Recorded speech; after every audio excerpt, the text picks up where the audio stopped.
Universo Mais, Apoio Cultural, InovaMac, movidos pela inovação. Começa agora mais um Universo e no programa de hoje você confere junto comigo um bate-papo super bacana com informações referente ao mês Outubro Rosa para você mulher. Teremos hoje uma entrevista com o Dr. Luiz Henrique de Carvalho, oncologista e especialista em cuidados paliativos, e também um bate-papo super bacana dando continuidade a este tema com a psicóloga Aline Telaroli. Então vem comigo!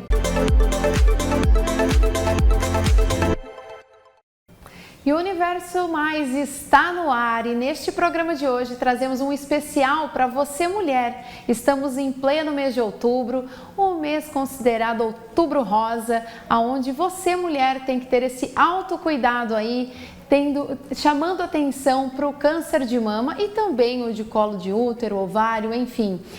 Lembrando que este mês é específico Outubro Rosa, né, ao câncer de mama, porém é durante o ano todo que nós mulheres devemos nos cuidar.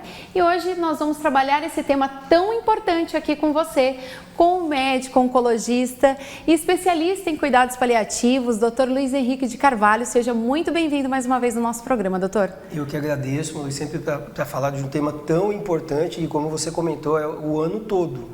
Se possível, nós comentamos no Outubro Rosa, deixamos as informações muito claras e pedimos para que todos participem, tenham a sua atenção voltada ao tema, mas é o ano todo, se possível. Com certeza, essa atenção nós temos que ter. Doutor, para a gente iniciar esse tema tão importante, né, e tão detalhista, né, onde existem tantos cuidados que nós devemos ter, qual seria o método de prevenção aí do câncer de mama?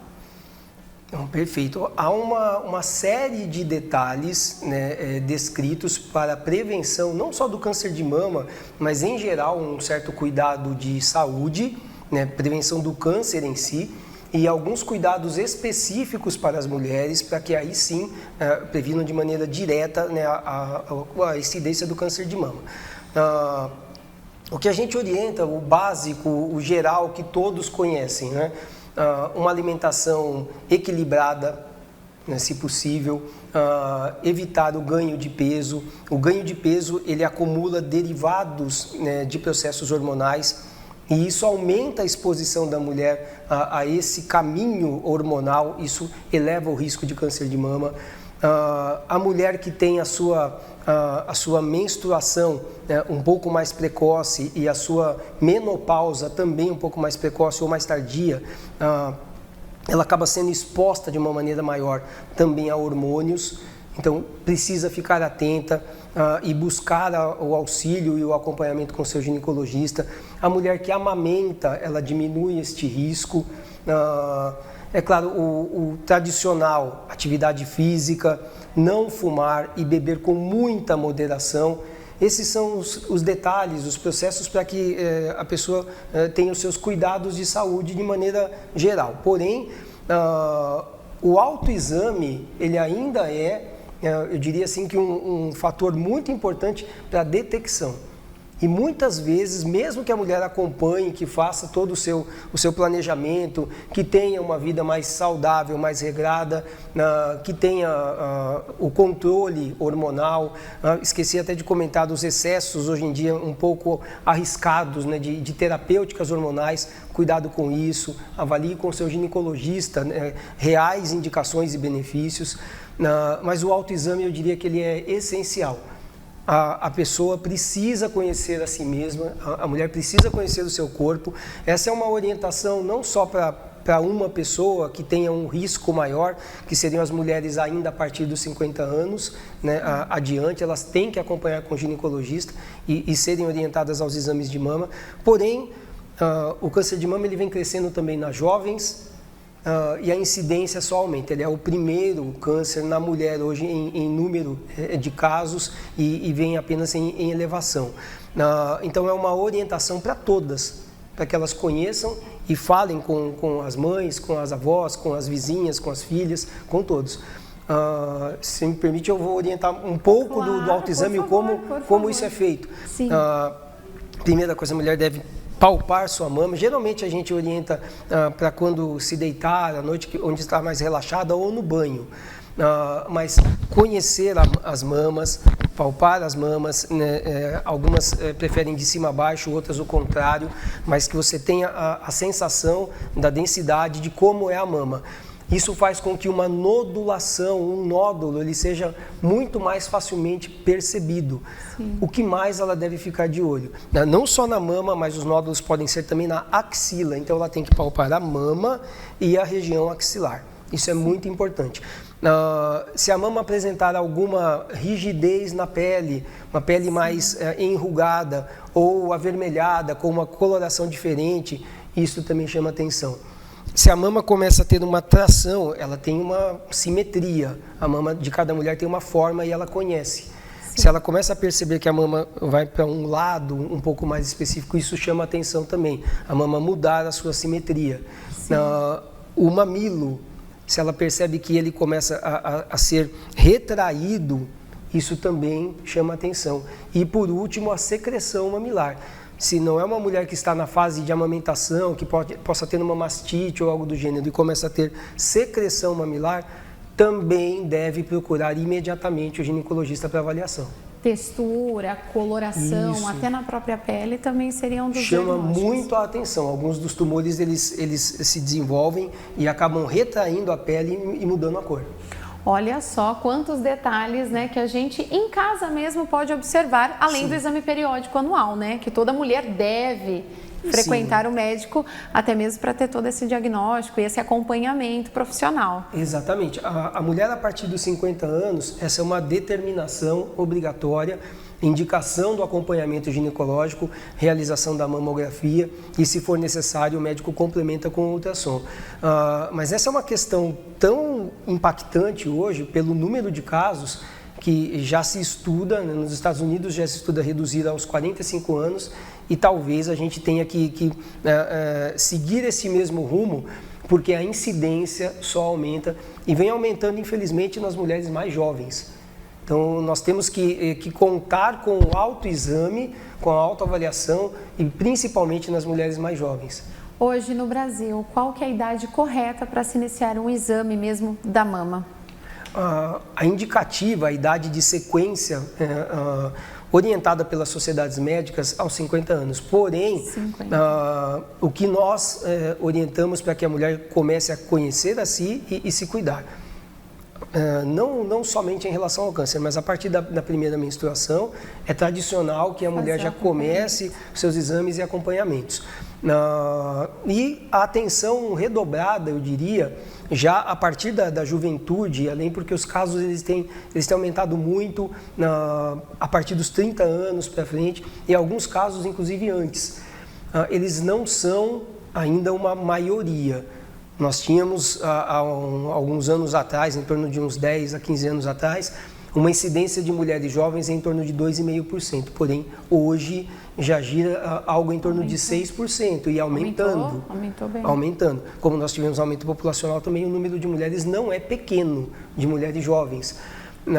O que nós indicamos é que preste atenção nesses detalhes. As mulheres que já passaram, né, da sua menopausa também têm que estar atentas, porém elas podem acompanhar com períodos de exames um pouco maiores. As mulheres na faixa de 45, 50 anos são ainda, eu diria assim, uma população de muita vigilância, e as mais jovens eu oriento para que prestem bastante atenção. Um outro ponto importante para todas, e acho que principalmente para as mais jovens, são aquelas mulheres que têm histórico familiar de câncer de mama. Que vem da hereditariedade, né? Esse é um dado extremamente significativo, ele aumenta o risco de forma muito importante. Se, por exemplo, se nós orientamos uma mulher que tem a mãe com câncer de mama, já um dado positivo, em uma linhagem absolutamente direta, o risco para que ela tenha o desenvolvimento de um câncer de mama é em torno de 50%. Então é muito elevado. todas que têm histórico familiar devem acompanhar. Uma atenção maior aí para quem já tem esse pré-diagnóstico dentro da família. O doutor citou, né, algumas situações de uma alimentação saudável, de atividade física e algumas outras situações para uma qualidade de vida melhor e até mesmo uma forma de prevenção do câncer de mama. Citou a questão da amamentação. É verdade que quanto mais eu amamentar para as mães aí, isso é uma forma de prevenção maior ainda. O tempo da amamentação interfere na questão do câncer de mama? Sim.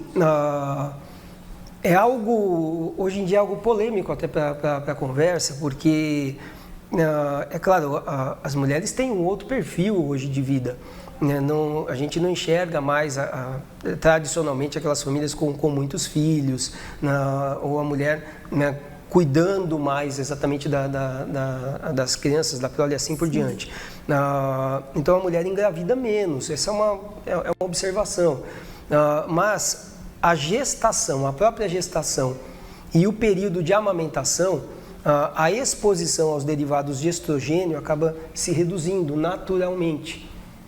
Então, todo o período de gestação, depois o período de amamentação, puerpério, e isto, se ele se prolonga ou se ele acontece algumas vezes na vida daquela mulher, num período de idade, né, fértil, ela é menos exposta a alguns fatores hormonais que seriam mais ativos e estes certamente aumentam o risco de câncer de mama. Então é uma certa proteção natural. Sim. Mas como eu acabo brincando às vezes com as pacientes, né? Eu falo, não vou pedir para você engravidar 3, 4 vezes. Sim. Cada mulher é dona de si, né? Dona das suas próprias escolhas. Mas este é um fato, realmente é um fato. Um fato biológico, sim, né? Sim, uma proteção biológica. Sim. E lembrando também que a questão do uso de álcool excessivo, o tabagismo também é um forte indício aí de possível câncer. Sim, uma série de outros problemas relacionados ao tabagismo e ao etilismo. Não só o câncer em si, não só o câncer de mama, mas aumenta, eu diria que o risco para várias doenças e vários tipos de câncer. Então, tabagismo e etilismo são campanhas à parte, mas eu acho que também as quais nós deveríamos nos lembrar sempre. Né? Evitem, se possível, com muita moderação. Trazendo também essa questão, doutor, do câncer, vamos lá. Uma pessoa diagnosticada com câncer é algo muito delicado, né? Sim. Eu acho que é um primeiro impacto, até mesmo já quando é apenas uma suspeita, né? Sim. Suspeito que tem algo de errado comigo. Aí vem o diagnóstico. Dentro desse diagnóstico vem um turbilhão de sentimentos. Qual é o autocuidado primordial nesta etapa? Este é um assunto também muito importante. O diagnóstico de um câncer, ele traz um peso, não só para a pessoa, mas eu acho que para todo o seu entorno, né? Para quem convive, para quem acompanha aquela situação. É muito difícil, até para que nós possamos passar num diagnóstico como esse, nós temos que ter um cuidado, né, sobre o entendimento da pessoa a respeito da doença e um cuidado também, na minha opinião, em exercermos uma certa parceria, para que a pessoa sinta realmente um acolhimento. É muito difícil a informação de uma doença, né, que pode, de certa forma, colocar um risco à sua vida. E isso eu diria assim, que é muito comum, é uma rotina. Não importa se é um câncer que nós, né, de forma clínica, observamos que é um câncer, né, curável, um câncer no estágio inicial, algo que possa ser um pouco mais tranquilo para que a pessoa lide, não importa. A partir do momento da informação, o que a gente mais assiste é aquela ruptura, a vida segue o seu rumo e de repente abre-se um caminho difícil, um abismo na frente. No meio do caminho, né? Literalmente é dessa forma. E isso traz a família junto. Então essa é uma questão extremamente importante, porque o que nós temos que fazer é orientar da melhor maneira possível. Eu acho que esse é o foco que nós buscamos nos serviços de oncologia.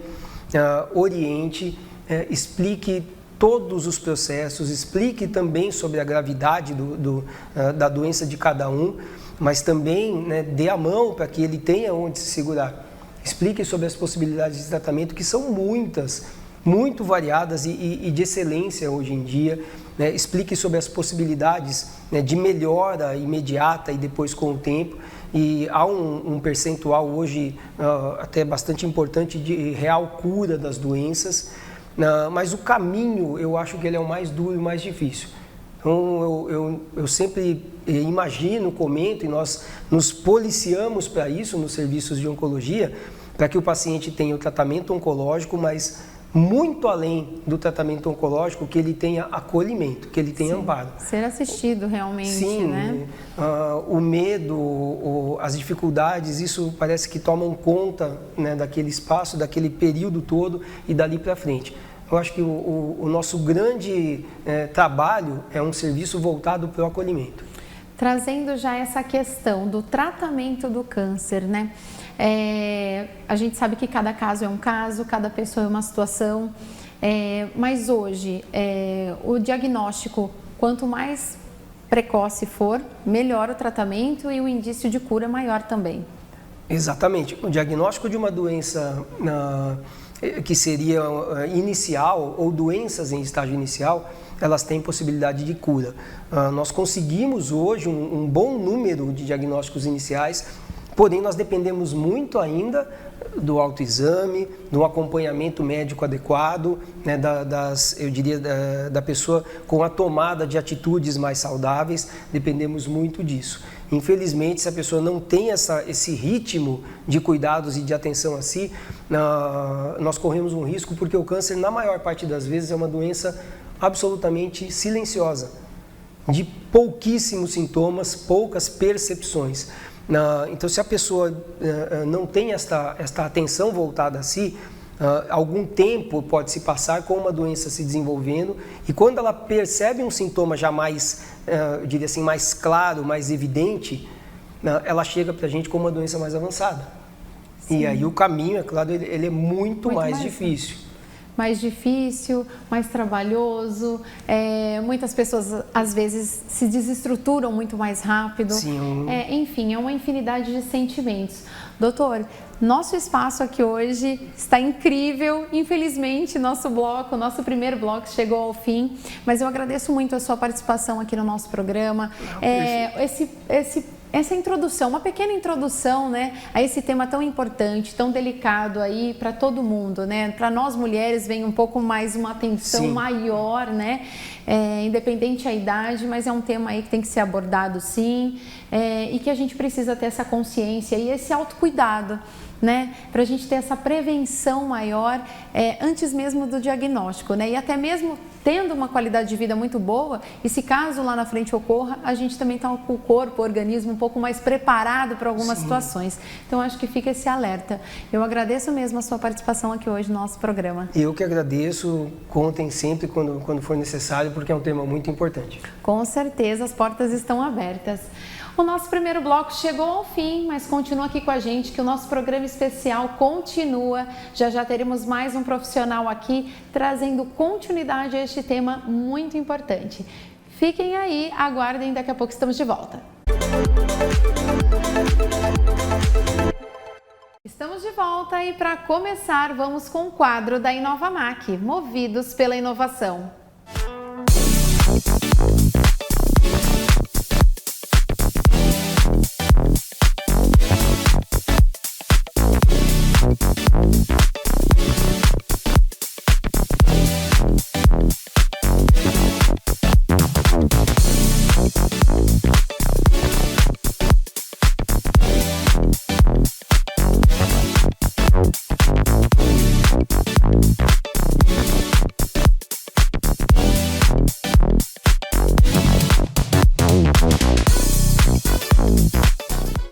E neste segundo bloco vamos dar continuidade a este tema especial das mulheres aqui, trazendo conteúdo sobre o Outubro Rosa. E neste segundo bloco, a entrevistada da vez é a psicóloga Aline Telaroli, que está aqui presente no nosso programa mais uma vez. Seja muito bem-vinda no nosso programa. Obrigada pelo convite. Aline, para a gente dar essa continuidade aqui com os nossos telespectadores, né? A gente já trouxe o doutor aqui agora há pouco explicando sobre essa questão do câncer de mama, né? E agora a gente traz um pouco voltado à psicologia, né? Sim. Como que a psicologia recebe, né? Porque a pessoa recebe o diagnóstico da doença, né? Sim. Muitas vezes passa por procedimento cirúrgico, quimioterapia, radioterapia, e é um processo muito intenso, muito delicado. Qual é o papel da psicologia dentro desta etapa? Na verdade, quando um paciente recebe esse diagnóstico, passam várias coisas pela cabeça, né? O medo da morte, né? O medo do tratamento não dar certo e as mudanças que vão acontecer no corpo, tá? Então, assim, a psicologia, ela vem para acolher esse paciente e a família, porque a família sofre junto.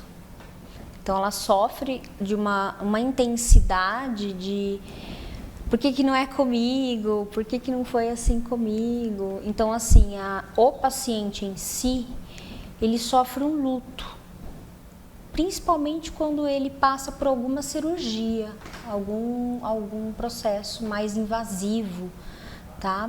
A mulher em específico, ela sofre mais assim em relação à perda de cabelo, a disposição que já não é a mesma. Então ela tem que fazer um acompanhamento com uma equipe multidisciplinar, incluindo a psicologia, para trabalhar esses medos, para trabalhar assim, como você se vê daqui a um ano? E isso é importante para o paciente. Ele conseguir se projetar lá para frente, porque quando ele recebe, é muito difícil receber um diagnóstico Sim. desse. Você acha que a sua vida acabou. E na verdade, não. É um recomeço, é Exatamente. Uma nova etapa, é uma nova fase. A medicina hoje está muito avançada, então assim, temos muitos recursos para lutar contra essa doença e médicos super capacitados para isso. E a psicologia entra nessa parte do acolher, do entender a dor, porque a família, no desespero, talvez não consiga se colocar no lugar dela. Sim. Então, isso é muito importante. A psicoterapia é essencial para o paciente. Eu acho que ela entra até, me corrija se eu estiver errada, até mesmo quando você já começa a fazer esse pré-diagnóstico, antes mesmo de ter o diagnóstico, né? Num exame de prevenção, de suspeitas, né? Sim. Você já procurar a psicoterapia para conseguir trabalhando esse processo em você, até mesmo antes de saber se realmente é ou não é, né? Se é algo benigno, se é algo maligno, né? Qual que é o nível, o estágio dessa situação que você passa. Até porque a psicologia, né? Nós psicoterapeutas, nós mostramos caminhos. Caminhos, não para a pessoa sair daquela visão de túnel, que ela não consegue enxergar nada, ela só consegue enxergar o problema, a situação. Então, quando você abre para ela um horizonte de situações em que ela pode superar e ela vai superar, ela não pode se entregar. Sim. Muitos se entregam. Isso é muito triste. Muito complexo, né? Até mesmo pelo termo que você usou agora há pouco, né? Que a pessoa vive um luto. Praticamente ela está vivendo uma morte sem estar morta. Exatamente. Né? E até mesmo, não só o paciente, né? Corrigindo o paciente, né? Porque, mas as pessoas que estão em torno dessa pessoa, né? Sim. Porque é muito difícil o emocional, tanto do paciente que recebe a notícia, quanto do familiar. Às vezes o familiar não tem nem estrutura para conseguir dar o suporte para o paciente naquele momento. Exatamente. Às vezes o paciente, mais forte que o próprio familiar. Isso é muito complexo, porque dentro de casa, no dia a dia, causa uma certa dificuldade, um certo transtorno. Mas é aí que tá, né? Seria importante a família também fazer esse acompanhamento. Por quê? O paciente, ele já está extremamente vulnerável e fragilizado com a situação e com medo do que pode vir.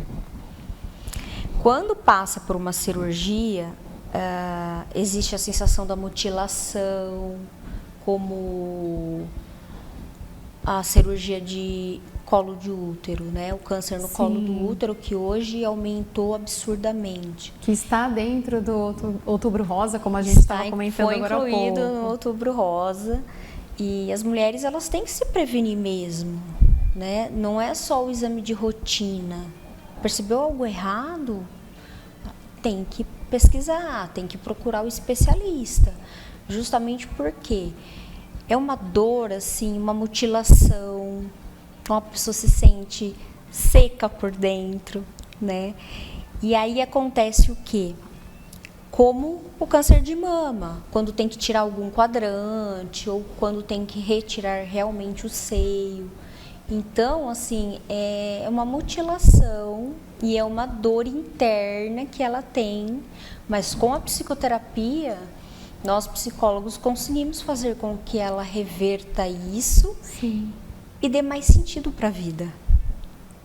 Sim, porque a gente se torne mais forte, né? Sim, com certeza. Superar uma fase dessa é algo assim...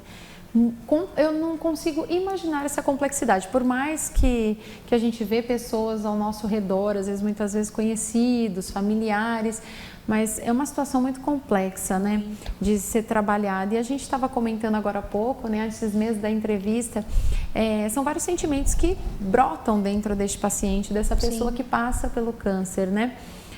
Existe tristeza, angústia, e a depressão é uma delas, né? A depressão e a ansiedade são o abatimento físico também, né? São características, assim, muito recorrentes com pacientes oncológicos. Então, por isso que é importante esse apoio e estar sempre por perto, justamente para se sentir acolhida, se sentir segura. Porque em casa, eles não estão preparados. Raramente quem está preparado para lidar com uma situação dessa. Tá? Então, assim, é muito importante que nem, por exemplo, a depressão, que nem a tristeza, é um momento e ela passa. A depressão não. A depressão, ela permanece. São períodos. São períodos. São períodos e se você não buscar ajuda logo, a tendência é cada vez o paciente adoecer.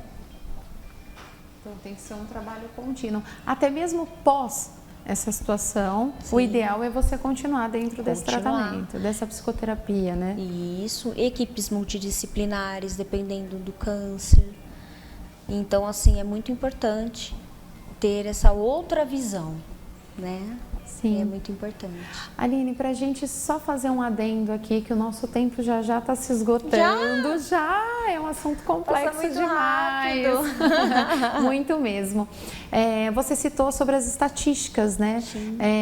Desse aumento do câncer, né? Sim, o INCA, que é o Instituto Nacional de Câncer, eles fazem pesquisas e estatísticas de acordo com o aumento ou a diminuição do número de cânceres, né, de portadores de câncer. Então, assim, para câncer de mama, 73 mil pessoas. Muita coisa. Muito. Colo de útero cresceu muito, 17 mil. Antes a gente nem ouvia falar. Hoje a gente tem uma estatística altíssima. Em pleno 2024. E a tendência, se as pessoas não tiverem o autocuidado, se as pessoas não enfrentarem a situação, a estatística vai aumentar cada vez mais. Sim. E Aline, para a gente fazer um adendo aqui e finalizar o nosso bloco, dia 31 temos aí um evento, né, realizado por você, uma roda de conversa. Gostaria que divulgasse essa data para nós, que o Universo vai estar presente neste encontro. Obrigada.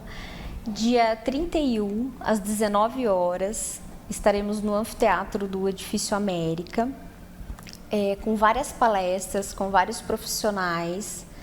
Tanto eu vou participar em relação à psico-oncologia, a doutora Ana Paula como médica da família, mas englobando, né, os cuidados femininos, uma advogada que vai falar sobre os direitos dessas pessoas que elas nem imaginam que elas tenham, Dr. Roberto, que vai falar sobre a reconstituição mamária, doutora Carolina Prati, que vai falar sobre a parte odonto, né? Porque muita químio, ela traz muitas sequelas na boca. Então, ela vai falar também. E a doutora Gabriela Basílio, que é nutricionista, que ela faz medicina integrativa. Então, ela trabalha muito com esses pacientes oncológicos, né? E a Raquel, que é uma pessoa que ela tem câncer hoje, ela ficou careca e ela, assim, ela achou um novo sentido para a vida e para superar a doença produzindo próteses capilares. Então, fora enfermeiros também que estão dispostos a estarem participando, e eu convido a todos vocês, né? É um evento gratuito, né? Eu só peço para que confirme presença, justamente para a gente poder se organizar certinho, né? Sim. Mas vai ser um evento muito legal, é a primeira vez que eu me proponho a realizar, né? Me lanço a fazer esse evento, mas com muito carinho, tá? Muito amor e muita dedicação. Parabéns, com certeza vai ser um sucesso encontrar vários profissionais reunidos para tirar dúvidas, conversar, trocar experiências, né? E informação, que isso é o mais importante. Aline, muito obrigada pela sua participação no nosso programa. Eu que agradeço a oportunidade. Obrigado mesmo. Obrigada. O nosso segundo bloco está chegando ao fim, mas antes de me despedir, eu gostaria de agradecer a Monalisa Concept, que mais uma vez trouxe um look maravilhoso aqui no nosso universo para mostrar para vocês que toda semana tem novidade na Monalisa, viu? Para você que busca aí um estilo mais casual, uma mulher sofisticada, elegante, Monalisa Concept é o lugar certo para você. O nosso programa chegou ao fim, não deixe de nos acompanhar nas redes sociais e também no nosso canal no YouTube. Lembrando que nosso programa vai ao ar todas as segundas-feiras às 9 horas da noite, com reprise às quartas-feiras às 21 horas. É isso aí, gente. Fiquem com Deus e até semana que vem.